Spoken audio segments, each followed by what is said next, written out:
Alright, everybody. We're doing take two on the Chaos Vindicator episode because I apparently didn't have my mic plugged in right.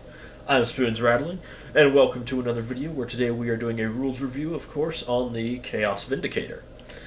So, in terms of stats, where we are always start, it comes in at 175 points, which is a moderate price. It has movement 9 inches, which is a little slower than other Rhino chassis vehicles, but it is a little tougher at toughness 11.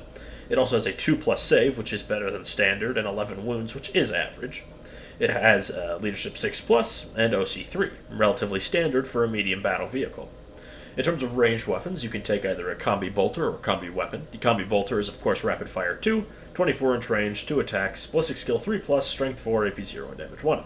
The combi weapon is rapid fire 1, devastating wounds, anti-infantry 4+, 24-inch range, 1 attack, hits on 4s, it's strength 4, AP 0, and damage 1.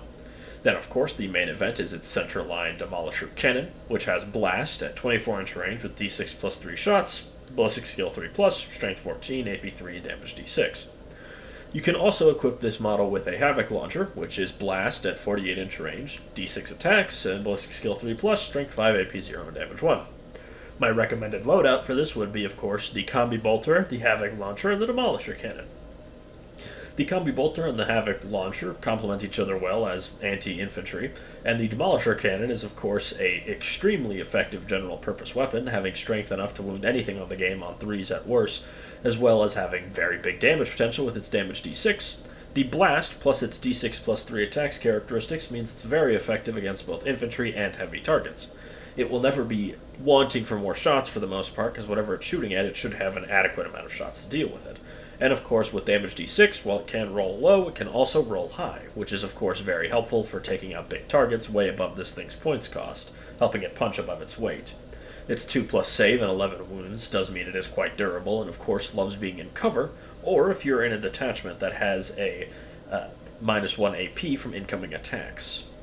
In terms of melee weapons, it's the standard Armored Trax, which is a melee weapon with 6 attacks, it hits on 4s at strength 6, AP 0, damage 1. Very uninteresting, but you might kill a guardsman if you get nuisance charged.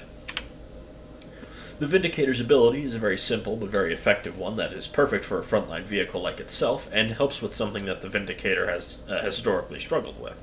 The model can fire its Demolisher Cannon in close combat, and any other weapons it fires, which would only be its Combi Bolter, do not suffer the penalties for shooting into close combat, which means this thing can shoot at almost full effect except the Havoc Launcher, even if it gets charged, and given its blast from the high volume of attacks from the Demolisher Cannon, it's very likely that even if something does nuisance charge you, you'll have enough firepower to bring them down.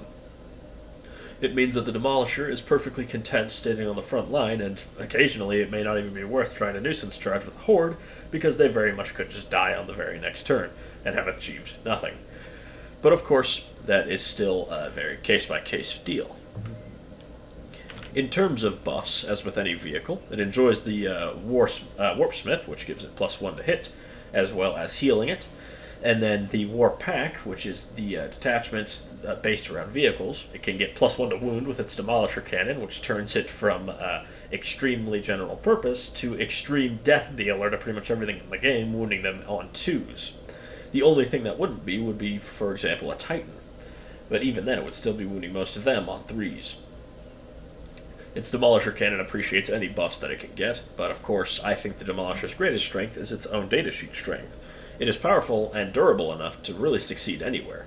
The Dark Packs give it sustained hits for the most part, given how effective it is at wounding things, meaning it is also just going to be even more effective against groups as well as against vehicles.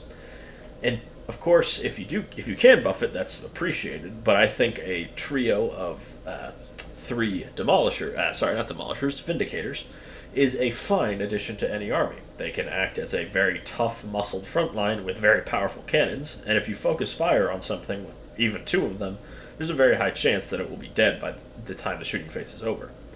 They, of course, appreciate any sort of buffs that you can give to them, but in reality, I don't even think you need to focus on them. Even if you only bring 1 or 2 to shore up your defenses, it would do just fine. This is a model that is powerful enough on its own and doesn't really need to be buffed. But that is the great thing about it, is that if you can buff it, it goes from being good to really, really good. Anyways, I've been Spoons Rattling. I hope you enjoyed this video. Make sure to like, comment, and subscribe, and I will see you all next time.